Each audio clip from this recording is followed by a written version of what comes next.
So, yung mga gusto umattend, okay lang po, welcome po. Pasok po kayo dito. Tara, pag-aaralan po natin, pagtatanim po sa tubig, hindi po sa lupa. Sa tubig na po tayo nagtatanim ngayon. Pasok na po kayo. No, napaka-bless po natin kasi taga San Mateo po si Katanim. Makikita niyo po yan sa YouTube. Anyway, may mga taga, kanina may nag-approach sa akin, mga taga Valenzuela.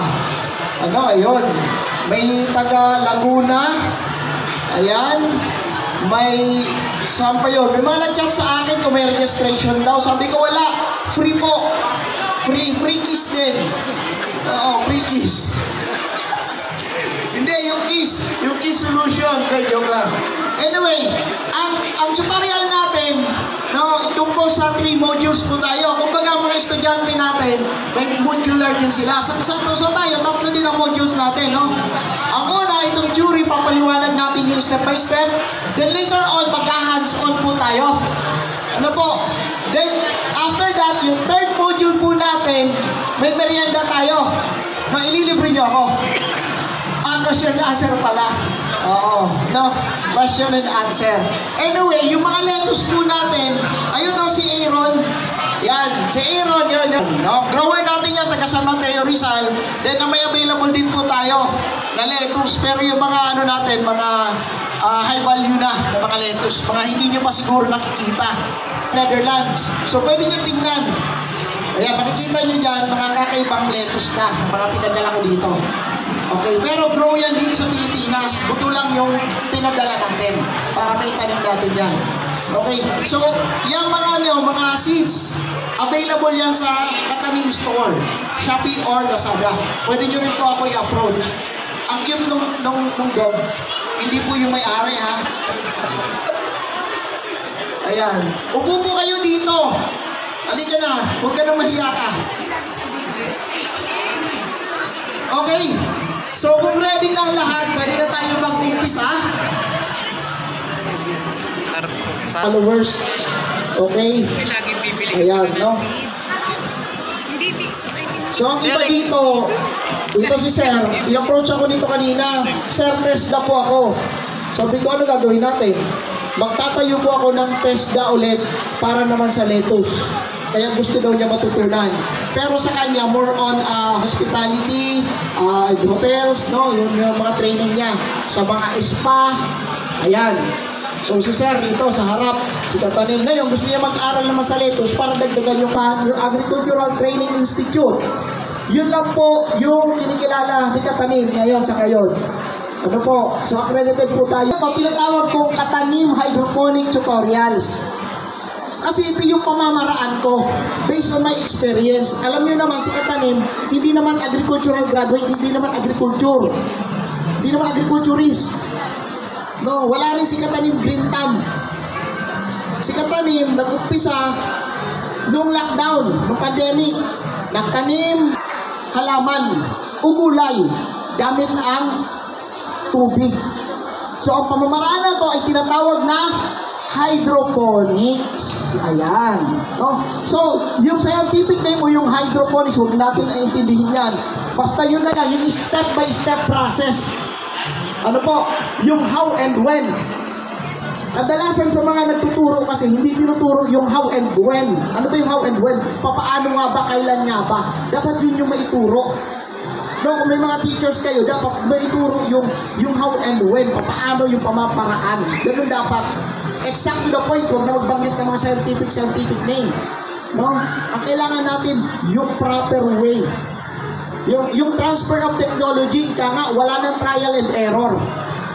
Okay? So, ang hydroponics ay isang pamamaraan ng pagtatanim na binubuo ng paggamit ng tubig at mga solusyon. So, kailangan tubig. Anong tubig ang pwede gamitin katanim?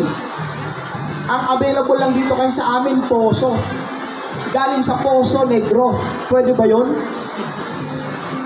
Diba? So, anong tubig ang pwede? Gumagamit ng tubig at mga solusyon. Ang mga solusyon, ito yon. Ito yung KISS. Ito yung solusyon, hindi ito problema. No? Solusyon. Kasi ang tubig, walang nutrients. Naintindihan? Kung magtatanim tayo sa lupa, may nutrients yan, may available nutrients. Okay? Kumbaga meron na talagang nutrients sa lupa, pero ang tubig wala. Ano meron sa tubig? Chlorine. Okay? Kung meron man, may mga metals. Okay? Yung mga metal deposit, lalo na sa poso, kaya nga pag naglalaba ka ng damit mo, naninilaw. So may mga metals, pero hindi mo na kailangan ipalaboratory sa hydroponics, no? Kasi magastos. So dapat, ang tubig na gamit, ano dapat? Considered as potable water. Naintindihan? So kung magtatanong kayo, katanim, pwede ba gamitin ang tubig ulan? Pwede ba? Pwede. Okay? Pwede ba gamitin yung galing sa falls? Yung galing sa bukal? Okay, sa dami na pinag-uusapan natin, tubig pa lang, nagkakaproblema na tayo. Isa na lang, i-consider natin, basta kaya nyo inumin. May makita kayong tubig, kaya nyo inumin. Sige, gamitin sa hydroponics. Kung ang available lang sa inyo sa irrigation, kaya mo inumin yung irrigation. Hindi ko mong gamitin sa hydroponics. Kung tubig kanal yan, kaya mo inumin, gamitin mo sa hydroponics. Madaling sagot, di ba? Basta kaya mo inumin, pwede gamitin sa hydroponics. Okay? Lalagyan natin ng solusyon. Ito, sa harapan ko, mga solusyon. Ayan, para lumaki at tumaba ang mga tanim. No? Sa halip na gamitin ang lupa. So, maraming mga paraan upang magamit ang discarding ito. Okay, ano yung mga pamamaraan naman? So, dito natin i-discuss yung 4 na pamamaraan. 4 lang ituturo ko sa inyo, ha? 4 lang. Kung mayroon kayo naiisip na pamamaraan na iba, hindi ko i-discuss yun. Bakit? Gusto ko dito, maging successful kayo. Transfer of technology, yun na lang ang isipin nyo, yung 4. No? Huwag na kayo mag-isip pa ng mga iba pa. Okay? Ito yung 4. Mga uri ng setup. So mula dito, yung aeroponics, yung vertical farming. No, failed yan dito sa Pilipinas. Kasi short pa nga tayo minsan sa sunlight, 8 hours, kulang pa eh. Tapos magbe-vertical ka. So ito lang muna, yung 4 na intindihin natin para maging successful ang hydroponics nyo. Okay, itong 4, Kratky o passive aeration, yung nutrient film technique, deep water culture, o yung katanim bucket system. Okay, so isa-isahin natin to. Kratky passive aeration. Ito yung pinakamadaling uri na setup na hindi gumagamit ng kuryente. So walang kita si Meralco dito. So ang Kratky, ito yun ang mga box na to. Ayan. Ito yung box na to, ito yung Kratky. Ito yung tinatawag na katanim box na gawa ng Mega Packaging Corporation. Okay? Mayroon din tayo dito tuna box, may half hydro. Yung tuna box, 15 holes. Ito, 8. Yung half hydro, 5 ang butas. Pinagawa ko yun para naman sa mga estudyante. Ito sa mga beginners talaga, sa mga mag-uumpisa. Okay? Katanim box. So, nandyan yung pangalan ko, katanim, sa likod. Nakaukit pa. Nakaukit na talaga. Okay? So, pinagawa ko to sa Mega Packaging Corporation.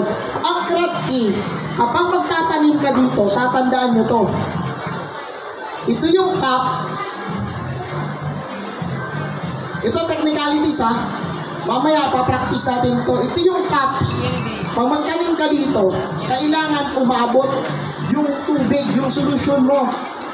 From the bottom, 1 inch dapat. Okay? Kahit ano ang lagayan nyo na box. No, dapat yung cups din. Halimbawa, 20 na cup, yung tall. Kasi ito, ano lang to? Small. Oh. Dapat ma-consider nyo na 1 inch from the bottom. Yung solusyon, umabot yan.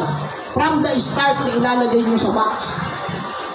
At later on, hindi nyo na dadagdagan. Huwag nyo nang i-refill. Okay? At kapag sobra yung nutsol o yung nutrients sa loob, huwag nyo nang uulitin, huwag nyo nang gagamitin ulit. Nagkakaintindihan tayo. Okay, from the time na itatanim nyo to, ilalagay nyo to dito, dapat umabot 1 inch from the bottom of the cup. So ito naka-force lock ito ha. So 1 inch. Ngayon, mag-grow siya. Magkakaroon ng ugat katulad nito. Unti-unti maliliplit yung tubig. Hanggang yung width na lang ng roots yung nakakaabot. Okay? Hindi mo na kailangan dagdagan. Well, kung gagamit kayo ng box, anuman na pwede ma-contain, isipin nyo na lang yung dapat mapalamig yung tubig. Hindi kayo pwede gumamit ng plastic dito, yung mga Orocan. Kasi kapag uminit yung solusyon, yung tubig sa loob, mamamatay ang tanim natin, mag-fail tayo. So isipin nyo, kailangan malamig. Okay? Anong lamig ang kailangan? Kasing lamig ng ex nyo. Okay? Kasi marami makukulit. Ano bang lamig ka tanim? Yung sinasabi mo. Kasing lamig ng ex nyo. Basta makontain ang tubig at mapalamig. Kaya nga insulated materials ang ginagamit natin. Styro.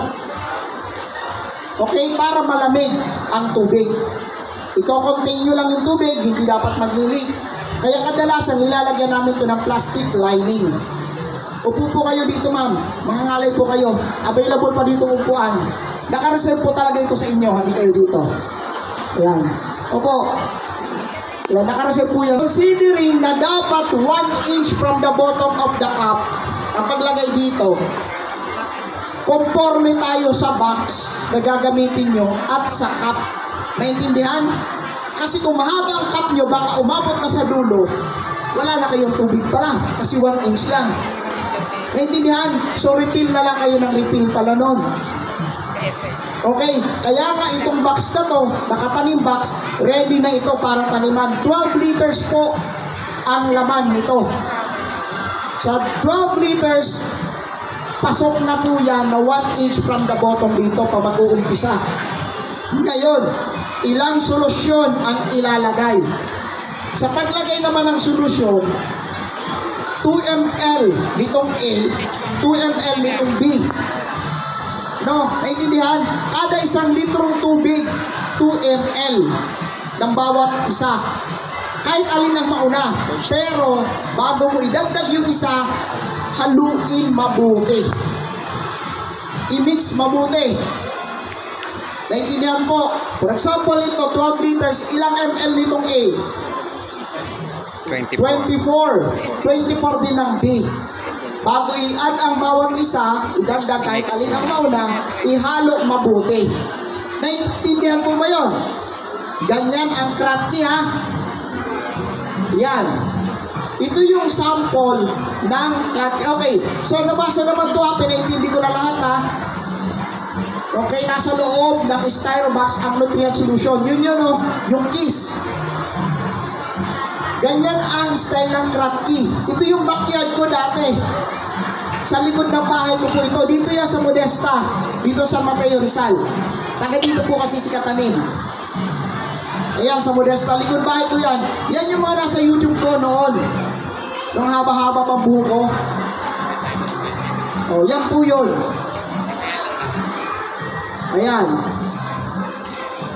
O. Ito yung anak ko. Andun siya ngayon, no? Grade 5 siya dito. Oh. Ayan. Tinuturuan natin yung mga bata because they are the next generation growers. Naniniwala ba kayo doon? Kasi lahat tayo, yayahao din. Sino matitira dito? Yung mga bata. Eh pagdating ng time nila, marunong kaya sila magtanim? Well, when I was in grade 4 and grade 5, ang PhD teacher namin, pinapaano kami ng plot. Nagtatanim ako ng pechay ng radish. Doon ako binigirdan. Bago ako mag-graduate o bago ako umalis, may clearance pa. Kailangan may tanim yung plot ko. Yung mga estudyante ngayon, wala. Iilang schools lang ang meron. Kaya yung DepEd, baka naman. Diba? Ano programa ng DepEd? Kulang daw sa budget. Ewan ko, sana punta yung budget ng DepEd. Wala sa agriculture eh. Okay, so punta tayo sa nutrient film technique. Ito yung NFT. Ang mga galing sa Kratky, kapag mag-a-upgrade, dito ang punta. Kadalasan, tapos na ako sa Kratky, marunong na ako. Marunong na ako mag-hydroponics. ang gagawin nila, mag-upgrade into NFT. Ang NFT, ito yung nutrient film technique. Ito yung mahabang downspout ng PVC. Imagine ito, mahabang-mahaba. Kasi ito pinagsiko lang para may sakay ko sa aeroplano. Ayan. So, dito dumadalo yung nutrient solution. Dumadaloy dito yung nutrient solution. Ano po? So, ang nutrient solution na dumadaloy dito kasi nakarest ito. Ayan. Nakarest yung cup. Ayan, nakarest. Ngayon, kung mahaba ito, naging problema namin dito, napakahirap linisin. Nilulubot. At the same time, ang sabi natin, dapat malamig ang tubig. I-plastic ito. So nagkakaroon kami ng problema during summer. Dapat nga continuous ang ating production, walang off-season. That's why ang ginawa ni Katanim, nagpagawa ulit ako kay Mega Packaging nito. Natatanggal na yung takip at styro pa, insulated materials na. Ang ginawa ko, biniat ko yung plastic. So imbis na isa lang ito, naging dalawa, ginamit ko to as a bottom. Na dito dadaloy yung nutrient solution. And then, pag tinanggal mo itong takip, pwede mo na linisan. Madali na. So ito yung pinagawa ko ito kay Mega Packaging, insulated na ulit. Diba ang ganda? Yan ang NFT. Pero ang iba, gumagamit nito na PVC pipe. Again, kailangan nyo ito i-insulate. Bakit? Yung remaining na tubig dito, kapag magtanim ka, katulad nito,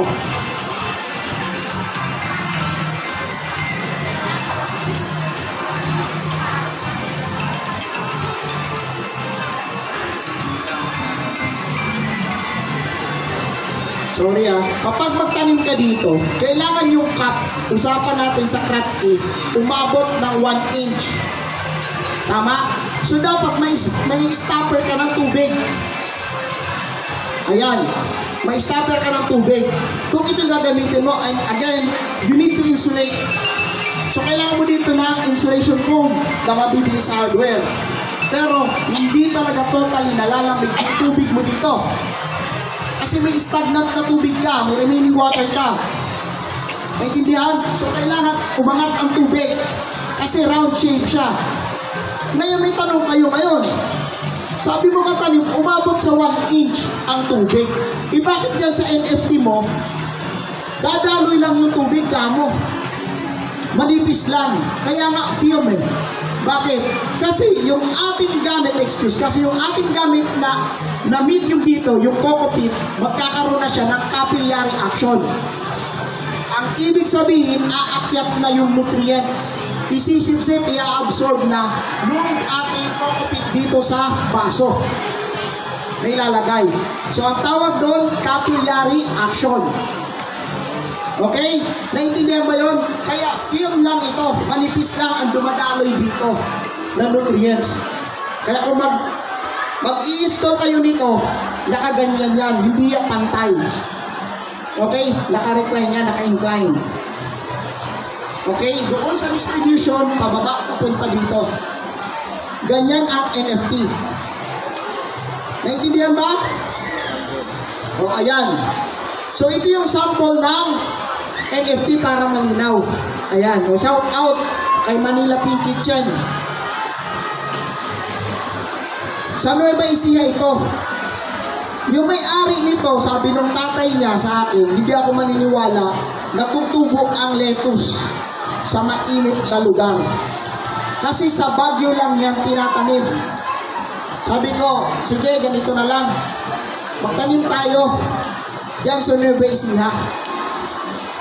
Ginawa namin yan. Tuwang-tuwa. Hanggang ngayon, tapos di pa siya naniniwala na ang lettuce tumutubo sa tubig. Alam niya lang daw sa lupa. So yan ang NFT. Ito ay romaine lettuce. Okay? Ito ang pinaka-large greenhouse dito sa Rizal. Yan yan sa Angono. Okay? Vigalas Farm. Ito naman yung ginawa ko doon sa Bacolod. Daily Green sa Silay. So ganyan ang NFT. Nakita ba? May table po yan. No? May table. So, tabi-tabi ang mga pipe.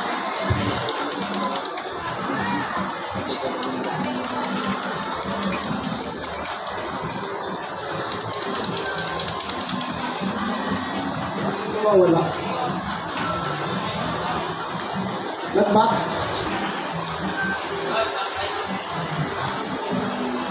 Kaya nga, space bar po, sir. Kindly press the space bar. Ayan. Pa-replay natin to. Ayan. So, ganyan siya, ang NFT. Okay? So, imagine may greenhouse tayo.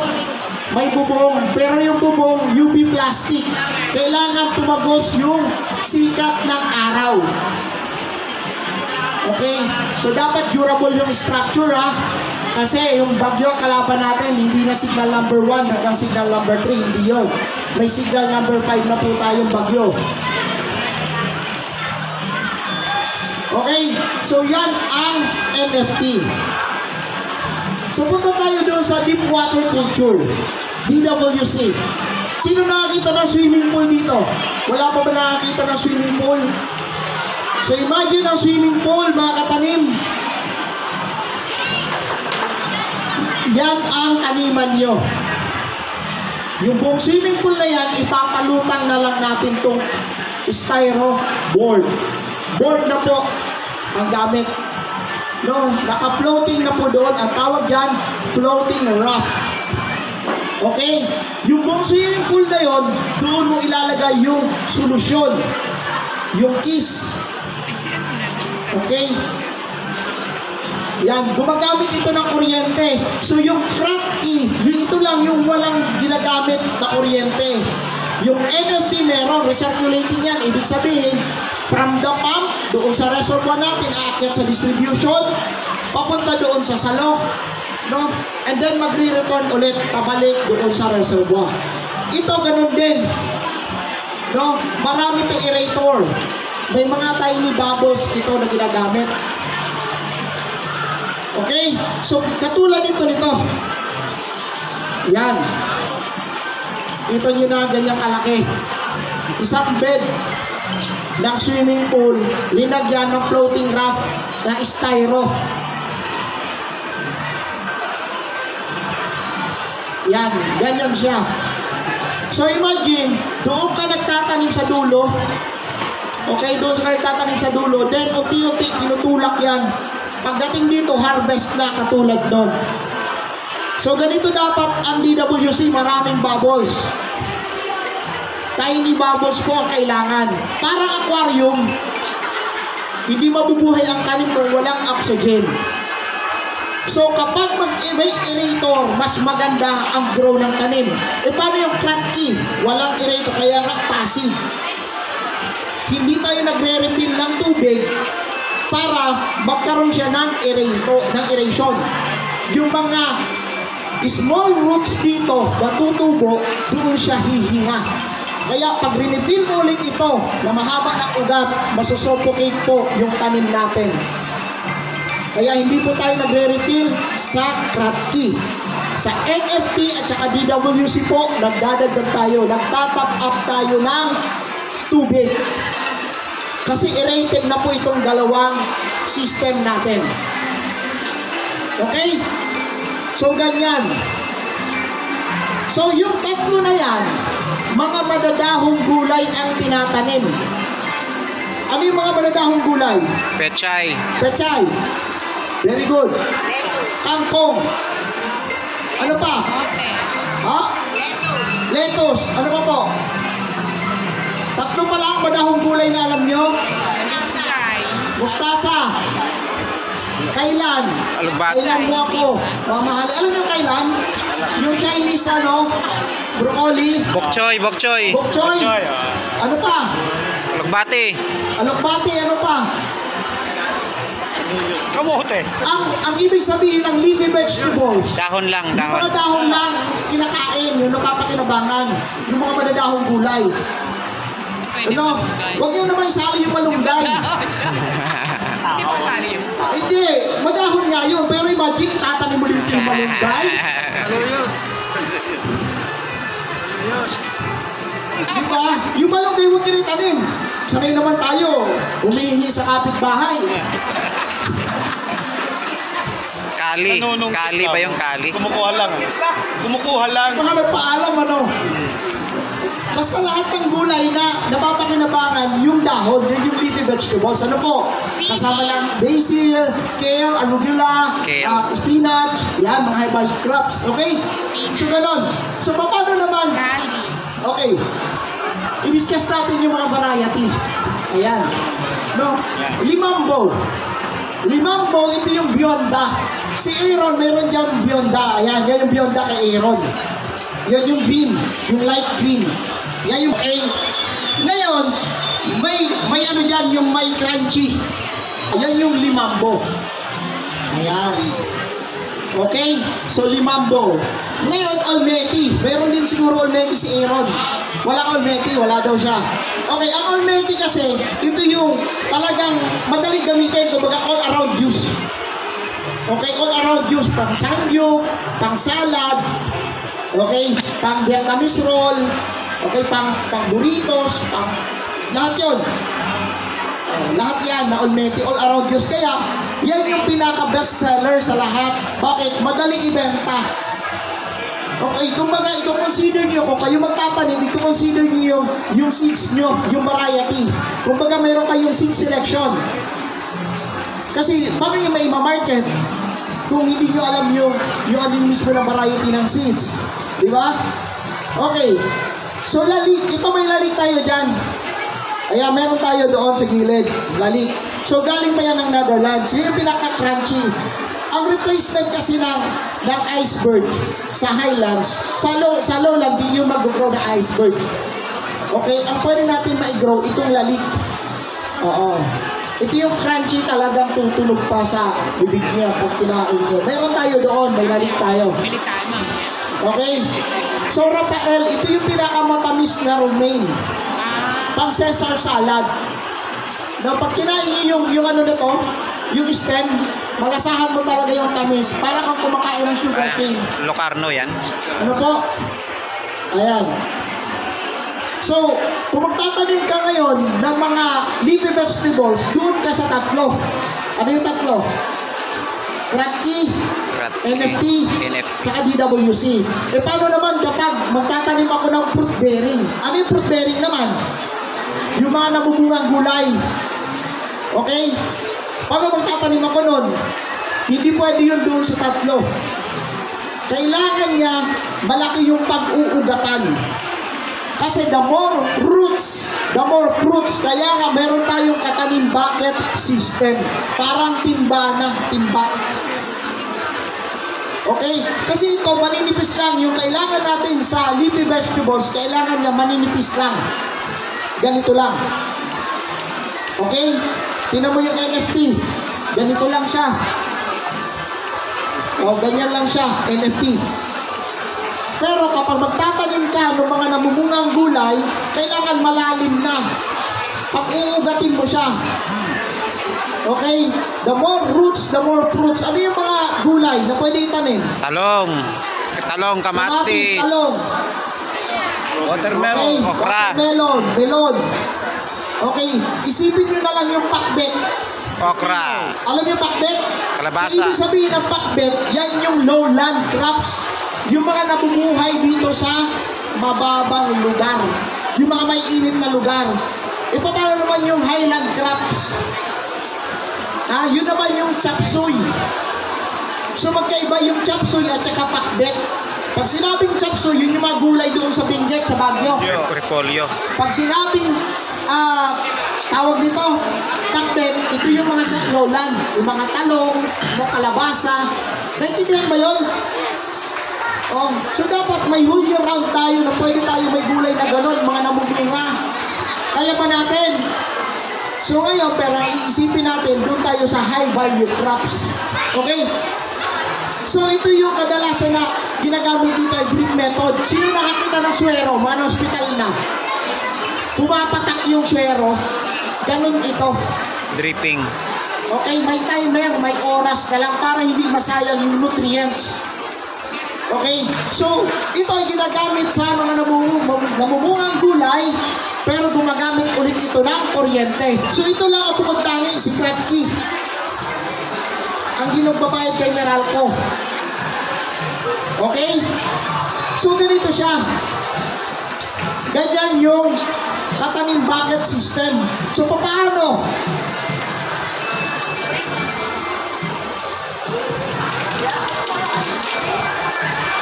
So, ganito yung setup ng katanim bucket system. So, from the reservoir, dadaan yung tubig dito sa pipe. Tingnan nyo, may end cap. Okay, sa pagdaan dito, may mga gripo siya na dadaanan. Tutulo dito. Meron siyang 2.5 inches from the bottom. Mag-overflow, ipapasa niya ulit doon sa next level niya. Ngayon, dito na pinakita yung overflow, pabalik ulit yung sa reservoir. Sa likod ko siya tinago. Okay? So, ganyan siya. Ayan. Dalawang layer. So, styro pa rin ang gamit para malamig. Kasi pag uminit, kung plastic iinit, mahihirapan tayo. Okay? So, ito yung mga pipino na tinanim ko. Yan yung harvest. Nasa YouTube din po pala yan. Documented natin mula nung nagtanim tayo, nagpunla ng ganito, hanggang sa mag-harvest, hanggang sa mamatay. So, in-explain natin kung paano mapahaba yung buhay, no, ano yung mga cultivation dapat gawin para prolong yung harvest natin, hindi agad mamatay yung tanim. Ano po? Kaya nga, lagi kong sinasabi, the more roots, the more fruits, para longevity, mahaba ang buhay ng tanim. Okay? Kaya nga ang mga puno natin, mahaba buhay kasi free will sila mag-ugat. Unlike kung i-ano siya, papasok nyo, hanggang doon na lang, unless nalalagyan mo siya ng nutrient solution. Well, ito kailangan talaga. Ano po? So yan yung pipino. Sa likod bahay, pinulit yan. Ito naman, nagtanim ako ng sili. Ganyan mga harvest. Capsicum po yan, mga matatamis po. Nutrient solution. Yan. Ang tawag po niyan, masilya at bachata. Masilya at bachata.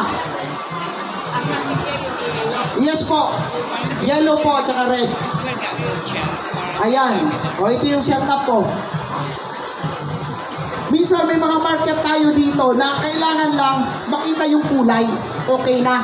Kasi maghihinog din yan. Pero ang iba, they request talaga na green lang. May market tayo na green lang, may market tayo ng yellow, may market ng red. Actually, mga market natin dito, kadalasan yung mga Italian resto. Kasi tinatanggalan nila tong ibabaw, nilalagyan nila ng meat at saka cheese. Ang tawag po ng ano na yan ay mimoli. Binibake po nila. No? Ayan po. Okay.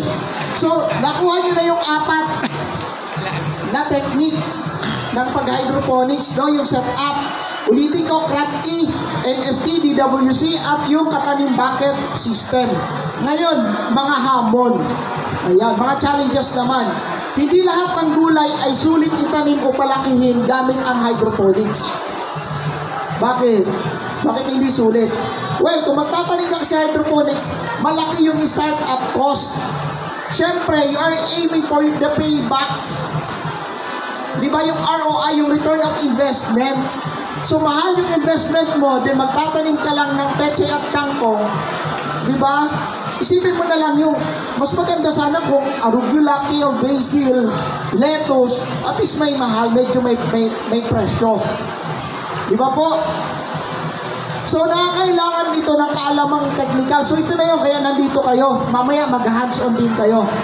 Ito yung kaalamang technical. Para transfer of technology na po tayo. Wala na tayong trial and error at di nyo kailangan si Green Thumb. Okay? So, bagamat ligtas kainin ang gulay na pinalaki dito sa hydroponics, hindi ito matatawag na organic. Hydroponics po yan, hindi organic. Okay, ang organic po, pinalaki dapat saan? Lupa. Sa? Lupa. Sa lupa. Anong gamit ng mga pataba?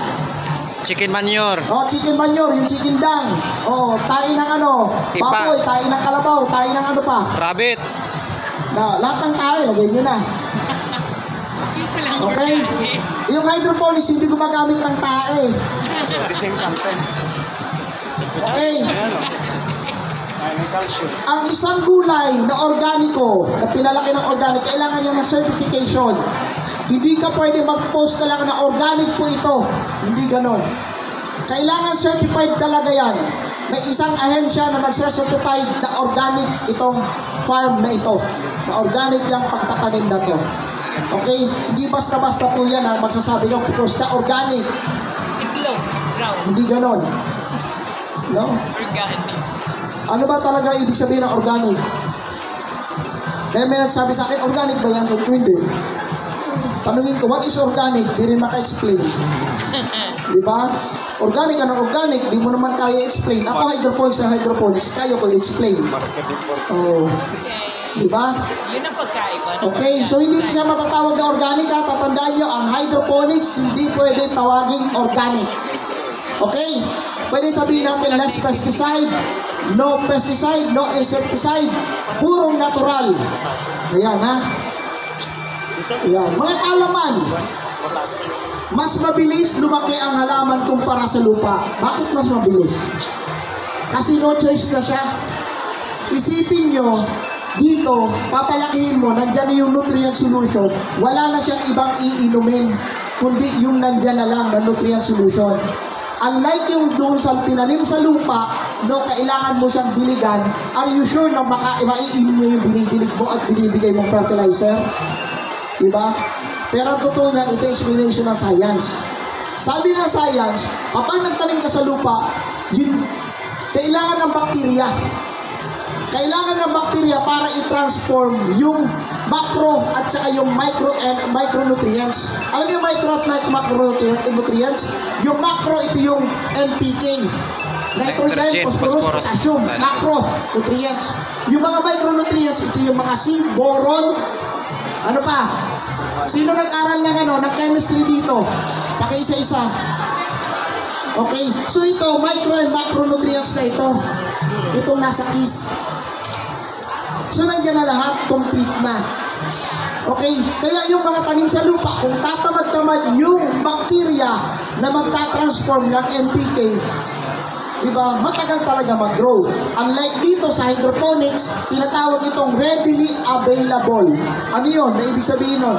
Available na agad. No need na po ng bakterya para i-transform po yung ating nutrients para mapakinabangan ng ating tanim.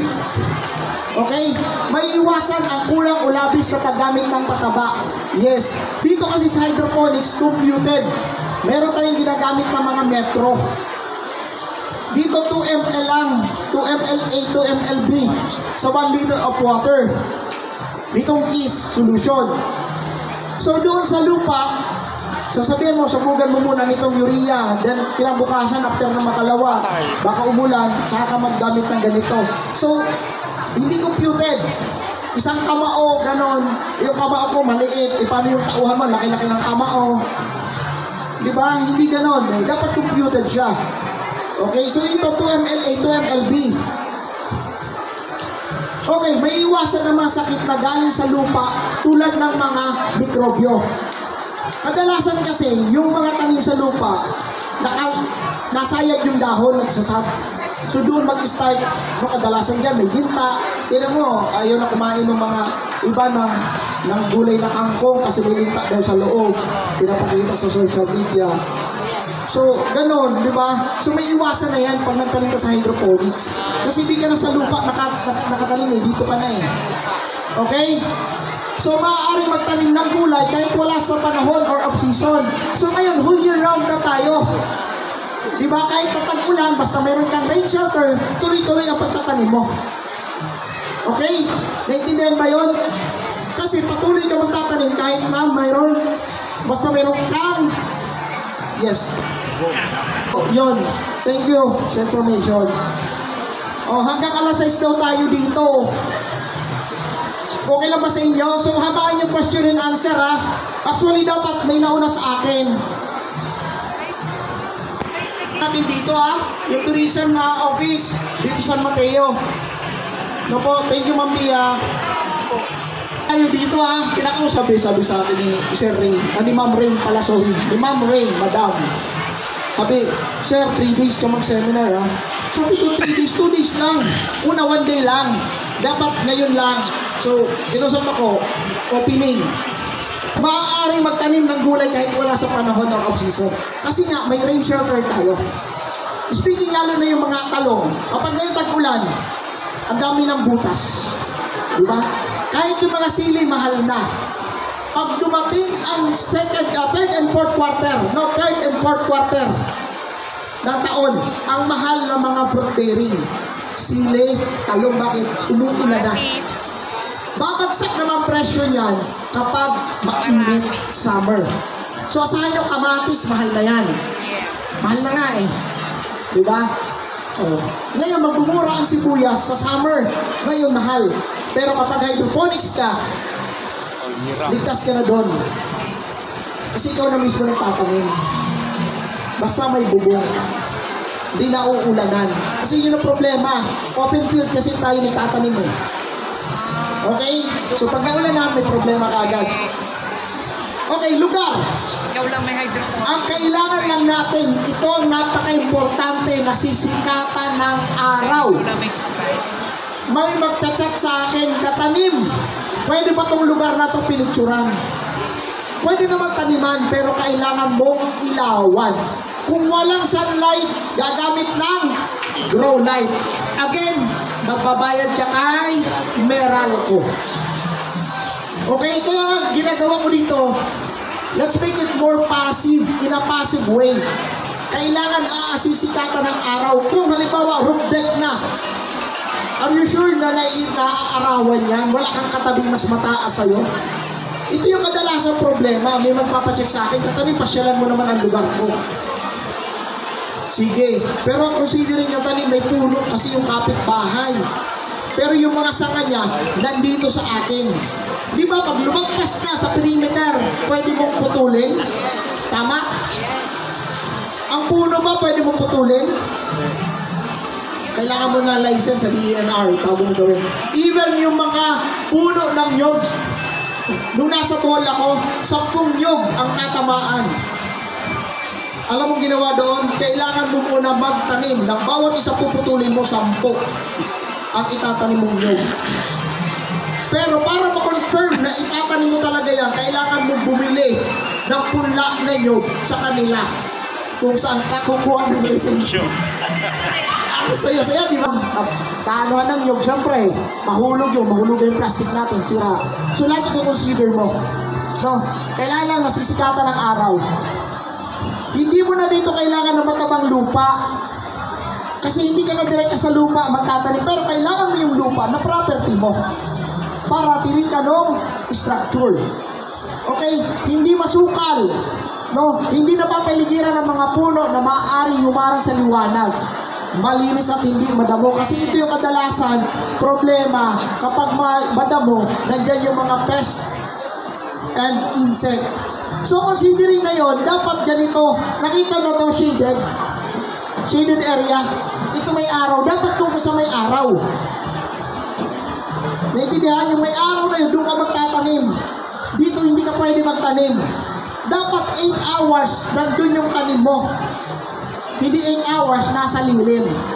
Kaya nga, mula pag nagtanim ka, nang hulog ka ng seeds, nandun na sa pwesto kung saan siya lalaki para ma-adapt na niya yung environment na kalalakihan niya. Naintindihan ba yun? So yan ang mga kailangan na. So wala na magtatanong, kailangan bang paarawan yan, katanim? E pwesto mo na doon sa nasisikatan ng araw, automatic. Okay, mga angkop na materyales, PET bottles. Kung gagamit kayo ng PET bottles, yung mga bote ng mga plastic ng mga soft drinks at saka tubig, pwedeng gamitin. Pero, lagyan nyo lang ng kokopit, punuin nyo.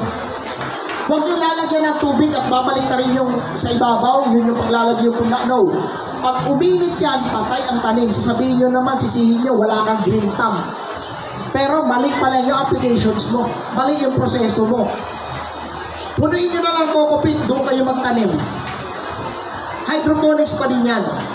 Kasi ang hydroponics is a soilless cultivation. Soilless culture, ibig sabihin, hindi na gumagamit ng lupa. Pag ginamit mo coco peat, high-tech na ang pamamaraan ng pagtatanim mo. Biro mo yun? Hindi loam soil, ha? Ang coco peat ay galing sa bunot ng nyog. Hindi sa puno ng nyog. Yung bunot. Okay? Hindi sa puno, ha? So, balutan mo to ng insulation foam para hindi uminit. At saka kapag transparent, doon magkakaroon ng lumok. Okay? So, I am suggesting na gumamit talaga ng styro para wala ka ng problema. Napakadali lang. So, ito yung katanim box, 8 holes. Half hydro, 5 holes. Ito yung ating katanim bucket. And then, seedling tray. So, ito yon, magtatanim tayo mamaya. So, ang seedling tray natin, hindi ito marupok. Hindi katulad ng love life ng iba dyan, marurupok. Ayan. Ha? What I mean is pwede mo gamitin. Opo, reusable po. Kahit po itong cups, reusable din po ito. Pati po yung coco peat, reusable din po. Ang hindi lang reusable, yung dito sa loob. After mo mag-harvest, idilig mo na lang sa tanim mo sa mga halaman mo sa lupa. Yung tubig na may solusyon dito, after mo nag-harvest, hindi mo pwede ulitin. Kasi imbalance na po yan. Sa susunod yan, maninilaw na yung mga tanim mo. Kasi hindi mo na alam kung anong nutrients pa na naiwan dyan. Okay ba yun? So, coco peat. Sino hindi pa nakakatikim ng coco peat? Available po dito. Pwede na may pre-taste po dito. Okay? Then, styro cups. Ayan. So, nutrient solution. KISS, complete formulation A and B. So, ito na yon yung KISS. So, ito yung KISS. Hindi po yung wawa chup-chup, ha? Ito yung KISS. Yan. Yung KISS A and B, ako po na-formulate dito. Okay? KISS. Ano ba yung ibig sabihin ng KISS? Ang KISS ay Katanim Ingenious Smart Solution. Pala yun. Okay? Pero ang ibig sabihin totoo niyan, keep it simple. Success. Simplihan lang natin. No? Pero successful. Kaya makita nyo sa Facebook, sa YouTube, doon sa group natin, marami nagpapasalamat. Kasi hindi lang tayo nagtuturo lang, hindi tayo nag-ano dito, kundi sinusuportahan pa natin yung progreso. Patuloy tayo sumusuporta.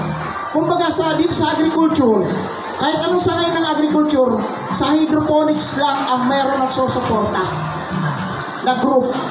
Ako lang po yun. Kasi pumunta ako sa may mga ano ng tilapia, na mga hito, wala daw po silang group. Kahit sa mga manok, wala silang ganon. Hahayaan ka, bentahan ka ng broiler, bahala ka na. Okay? Sa mga baboy, ganon din. Bentahan ka ng biik, bahala ka na. Dito may step by step process tayo. Pag nagka-problema ka, pwede ka mag-post doon. Pwede ka magtanong doon sa group natin. So yan yung KISS. So ang KISS natin A and B. No, pero I recommend kasi na gumamit ng Metro. Pero kung wala pa kayong Metro, 2 ml lang ng A, 2 ml ng B. Pero bago ihalo yung bawat isa, i-mix mabuti. Okay? So available ito sa Katanim Store, ha? Shopee or Lazada. So meron din pala po dyan. Kung gusto niyo na mag-start, meron din dyan sa booth. Okay? So ito, branding ko na ito. Nakita niyo, pogi ako dito. Oh, naka-lockdown pa ako dyan. Kala mo, doktor. Chemist. Di ba? Naka-lab po yan. Chelated iron.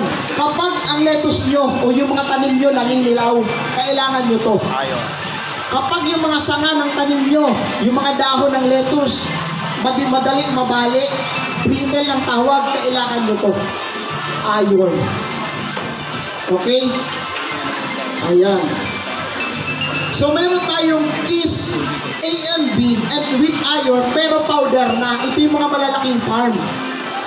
So mga big farm na ina-accommodate natin, gumagamit pa sila powder corn. No, kasi we don't transport water, may tubig din sa kanila, tinutunaw na lang. Mas economical po ito kumpara doon sa liquid nutrients. Kaso naman, kung isang box ng taniman mo, bibili ka nito pang 10 litro, baka next year mo pa maubos yan. Okay? Ayan, available yan sa 10 liters at saka sa 5 liters. With iron na po yan.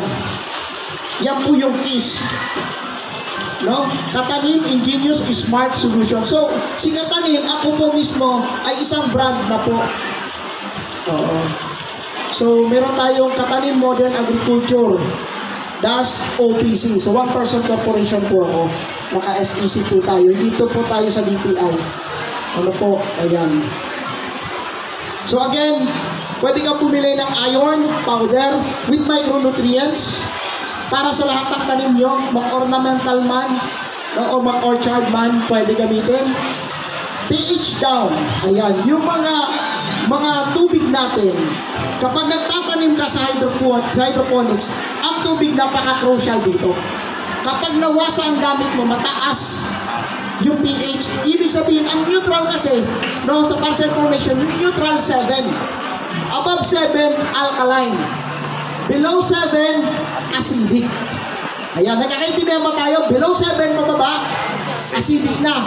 Above 7, alkaline. Ang release po ng town water natin, yung Manila water, Maynilad, 7.4 po yan. Alkaline. So, slightly alkaline. Ayan ha. So, may mga nagiinom ng tubig, alkaline yan. Kailangan para maganda sa katawan. Okay. Pero sa tanim natin, slightly acidic ang kailangan natin. Anong range po doon? 5.5 hanggang 6.5, tandaan yan. Ang pH level natin ay 5.5 hanggang 6.5. Sa lahat po yan ang tanim. Sa lahat. So, ilalagay nyo yung pH nyo doon sa range para lahat ng nutrients, may macro man or micro, maa-absorb ng mabilisan ng tanim natin. Okay? Yan yung purpose nito, pH down, kasi mataas ang pH na ginagamit na tubig natin. Naintindihan mo yun? Kaya konting patak ng pH nito, kailangan mailagay nyo doon sa range. Paano naman malalaman yung pH katanim? Kailangan nyo ulit ng tester. pH tester. May mga nabibili naman yan. Kaya may mga mineral water refilling station, meron po sila yan. May easy meter po sila, o yung USCM, o yung PPM, o kaya KBS. Meron din po sila nitong pH. Required po yan. Okay? So, ang mga project ni Katanim, hindi lang dito sa San Mateo, hindi lang kung saan-saan. Ito po, no? Nag-a-adapt po tayo ng school bilang advocacy po natin. So, umiikot tayo sa Pilipinas. So, ito yung Taytay Elementary School. Yung mga parents po nito, mga purpose beneficiaries. Ito po, Manila City Jail. Bakit pupunta si Katanim dyan? Mga bilanggo yan na, pag tinutulungan ni Katanim. Sa mga city jail po, 3 years lang po yung kontrata nila dyan. After ng 3 years, laya na yan.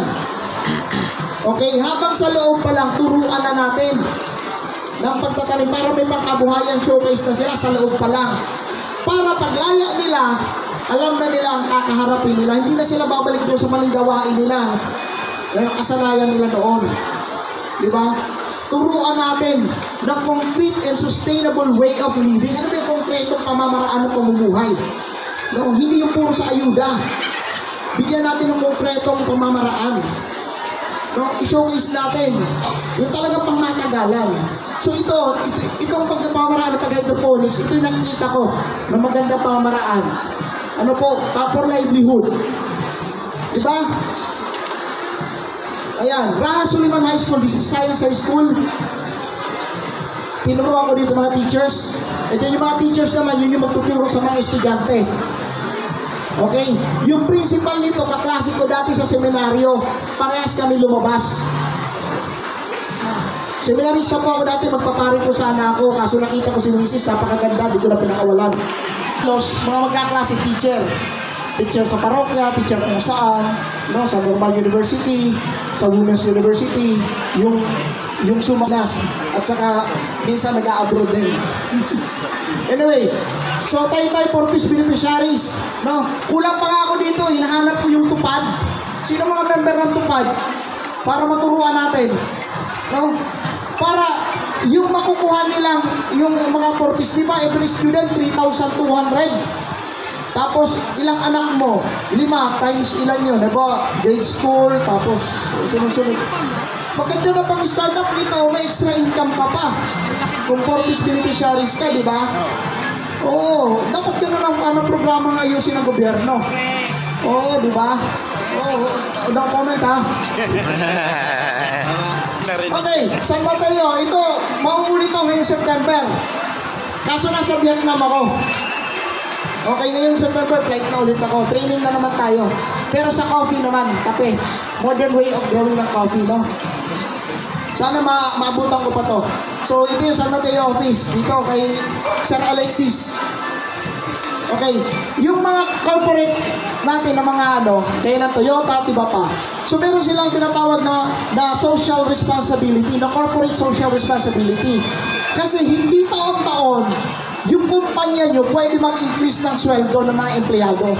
Walang ganong kumpanya. Okay? Naging empleyado din ako before, naging gasoline boy ako dati. Diba? So, hindi pwede mag-increase na mag-increase. So, ang ginagawa ng mga kumpanya, tinuturuan nito yung mga empleyado nila para magkaroon ng extra income. So, ang ganda ng mga programa nila. Si Toyota, si IPLM. Ito yung doon sa Cavite, yung sa papasok sa may gate, tapos sisitahin ka pa ng guard, sino ka? Yung grupo ng mga doon, mga corporate doon sa Cavite, ganyan. Ayan, yung Putaba. Ito yung Putaba, ito yung panel ng mga board nyo, gaya sa car, sa mga appliances nyo. Yan yung nagagawa si Putaba, Japanese company. Okay, so tinitraining natin. So, yung mga materials natin, yung mga seeds, buto, yung nutrient solution, okay, yung iba nito, yung mga styro, hindi ako nag-carry nito, bulky masyado sa Shopee o Lazada. So, hanapin nyo lang yung Kataning store. No, Lazada at saka Shopee. Kung medyo malayo kayo, pero kung within Metro Manila, katulad nito, pwede nyo naman ipalala mo. Okay? Pwede rin kayo kumuha ngayon. Nandyan lang. Okay? Wala pang shipping fee. Okay? So, ito yung ating group na binabanggit ko kanina. Interactive po ito Kung diyan kayo magpo-post, ako po mismo yung sasagot. Okay? Kahapon lang may nag-post doon. Katalim, sino po ang umatake nito? Nakita ko na wala na yung dahon. Ang reply ko doon, hindi po ako. Wala akong kinalaman dyan. Naging puot. Ganun po ako sumakit doon. Hindi, joke lang. Sinasagot natin ng tama, kinain ng uod yun. Okay? So, may YouTube tayo. Name ko po ito sa YouTube. Pakihanap na lang, paki-follow, paki-subscribe. Katanim, ito yung group, ito yung page. So, group, page, ito yung aking YouTube. So, ilan kayo dyan? Ang subscriber ko po ngayon, 41,000. 1, 2, 3, 4, 5, 6, 7, 8, 9, 10. So, hahanapin ko po kayo doon Pag kinulang po, yung hindi mag-subscribe, kukunin ni Lord. Yan, binilang ko na po yan So, ito po yung number ni Mega Packaging para dyan sa mga Styroboxes po natin. Okay yun? Okay. So, break muna tayo. Ibibigay ko yung microphone dito sa ating ibigay ko kayo yung bistay na. Yung wala pong hibla. Ano po? Yung walang Okay. Kapag maglalagay kayo ng coco pit dito sa seedling tray, kung magtatanim tayo seedling tray, ano po? Huwag nyo pong isisiksik. Kailangan buwag-hab lang. Huwag nyo yung ipipress. Pwede nyo pong ganunin, pero huwag nyo yung isisiksik. Okay po? Ganon din po dito sa cup. Kapag maglalagay po kayo dito, huwag nyo ipipress. Itaktak nyo lang. Okay po? So, I need po volunteer. Alin po kayo? Ayan. May panghampas naman po ako dito. Ito, mahaba-haba po ito sa mga magkakamali. Sige, Alex. Alik, igagong ka. Sige po. Alex, pakilang naman yan. Alin po kayo dito, huwag kayo mahiya kayo. Sige po, lagyan niyo po ng kokopit po. Opo, maganda po yan, pero hindi po pwede papangasawa. Kahit maganda. Sabi ni nanay, maganda daw po yung kokopit. Opo, pupunin niyo po, Nay. Yan, ganyan po. Sige lang, huwag kang mahiya, Nay. Sige, tapos taktak po po, Nay. Taktak niyo po muna. Yan, ilalim pa po yan. Sige po. Sige pa, sige pa. Yan, tapos punin niyo po. Sige pa, yan, taktak niyo. Yan, tapos gagawin niyo po. Very good. O, isa pa, Nay. Isa pa, para ma-perfect. Sige. Yan, lagay niyo po dito. Yan, opo. Yan, ganyan. Sino pa ang gusto? Halika kayo dito yung mga sa likod. Halika kayo dito. Ayan. Sige na. Ayan, ganyan. Ayan, sige. Ibaba mo. Dagdagan niyo po ito. Ayan, sige. Baba niyo yun. Okay. Oh, sir, mayroon pa dito isa, oh. Oh, yung seedling tray po, matagal mapuno. Kailangan 10 tao. Yan, okay na po yan, Nay. Sige na, o, yan. Okay. O. Calanova po ito. Calanova. Calanova. Yan po yung mga gamit sa restaurant. Oh, malawan. Season na kasunod. Hindi naman narating katalim para mag-put up ng mga hydroponics at pagtulo. Ang modern agriculture. John ko lang po, nag-order na rin kami sa inyo. Meron ka na. Nag-order na rin po kami. Sa school din po kami sa Valenzuela. Siya siya mga school. Dito San Mateo.